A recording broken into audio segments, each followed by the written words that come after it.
1971 সালের এই দিনে আমাদের সশস্ত্র বাহিনীর অপূর্ব সদস্যবৃন্দ এবং বাংলাদেশের আপামর জনসাধারণ সম্মিলিতভাবে দখলদার বাহিনীর বিরুদ্ধে সমন্বিত অভিযান সূচনা করে।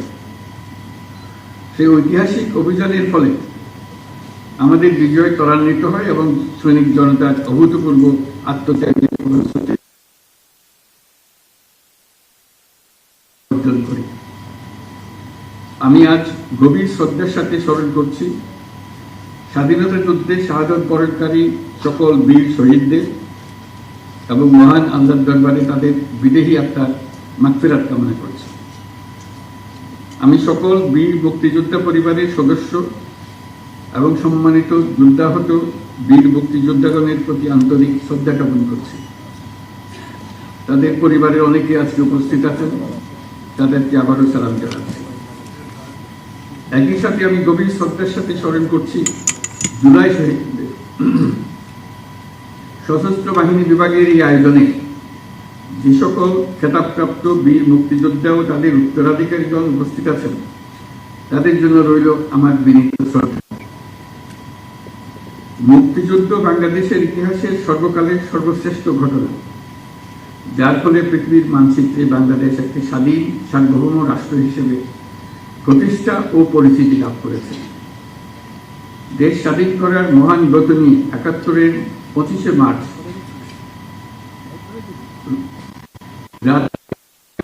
সেনানিবাস ত্যাগ করে সশস্ত্র যুদ্ধে ঝাঁপিয়ে পড়েন।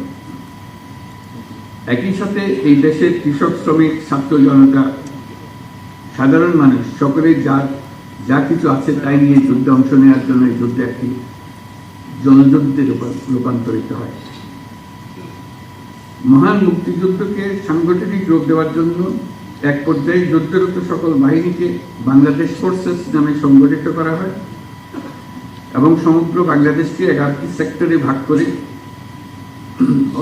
সাহসিকতার সঙ্গে যুদ্ধ পরিচালিত হয়।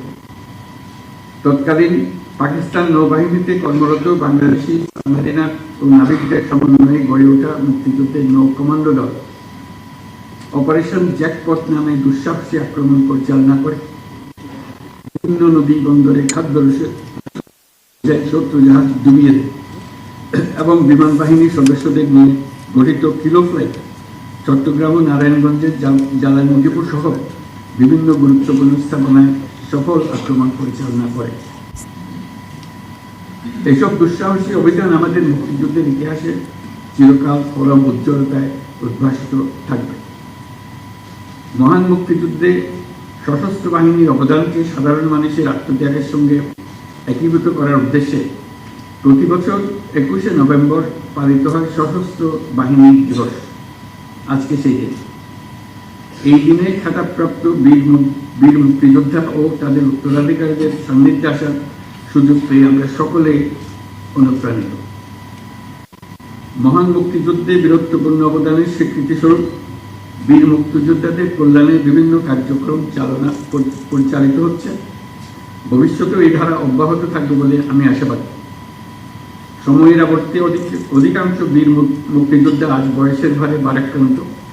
দেশের বিভিন্ন স্থানে ছড়িয়ে থাকা বীর মুক্তিযোদ্ধাদের আনুষ্ঠানিকভাবে সম্মান জানানোর জন্য সশস্ত্র বাহিনী বিভাগ, সেনা, নৌ, বিমান বাহিনী প্রতি বছর সশস্ত্র বাহিনী দিবস উদযাপনকালে যে উদ্যোগ নিচ্ছে তা নিঃসন্দেহে প্রশংসনীয়। এই জন্য আমি তাদেরকে আন্তরিক ধন্যবাদ দিচ্ছি। বৈষম্যহীন, শোষণহীন, কল্যাণময় এবং মুক্ত রাষ্ট্রের জন্য যে স্বপ্ন নিয়ে মুক্তিযোদ্ধারা দেশ স্বাধীন করেছিলেন, আমরা তাদের সেই স্বপ্ন পূরণে অঙ্গীকারবদ্ধ। আমরা এখন থেকেই বাংলাদেশকে এমনভাবে গড়তে চাই যেন দেশের জনগণের সকল ক্ষমতার উৎস হয়। বাংলাদেশ যেন বিশ্বের দরবারে একটা মানবিক ও কল্যাণকর রাষ্ট্র হিসেবে সমাদৃত হয়। প্রযুক্তি, অর্থনীতি ও সামাজিক উন্নয়নের ক্ষেত্রে উন্নত বিশ্বের সাথে তাল মিলিয়ে আমাদের এগিয়ে যেতে হবে। সেই লক্ষ্যে আমাদের তরুণ সমাজ যেন সম্পদের সীমাবদ্ধতা থাকা সত্ত্বেও মেধার ভিত্তিতে নিজ নিজ সৃজনশীলতার বিকাশ ঘটিয়ে দেশ গঠনে অবদান রাখতে পারে, আমাদের সেই পরিবেশ নিশ্চিত করতে হবে।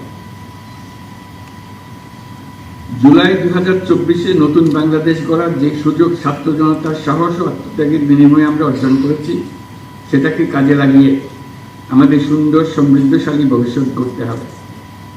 বীর মুক্তিযোদ্ধা, শহীদ, আহত এবং জীবিত ছাত্র জনতার কাছে আমরা প্রতিজ্ঞাবদ্ধ থাকতে চাই, যেন তাদের দেওয়া সুযোগ কাজে লাগিয়ে আমরা বাংলাদেশকে পৃথিবীর সামনে গণতান্ত্রিক উত্তরণের একটি দৃষ্টান্ত হিসেবে উপস্থাপন করতে পারি। আজকের এই দিনে খেতাবপ্রাপ্ত মুক্তিযোদ্ধা এবং তাদের উত্তরাধিকারীদের সম্মাননা প্রদানের সুযোগ তৈরি করে দেওয়ার জন্য আমি সশস্ত্র বাহিনী বিভাগ সহ সকল সংশ্লিষ্টকে আন্তরিক ধন্যবাদ জানাচ্ছি।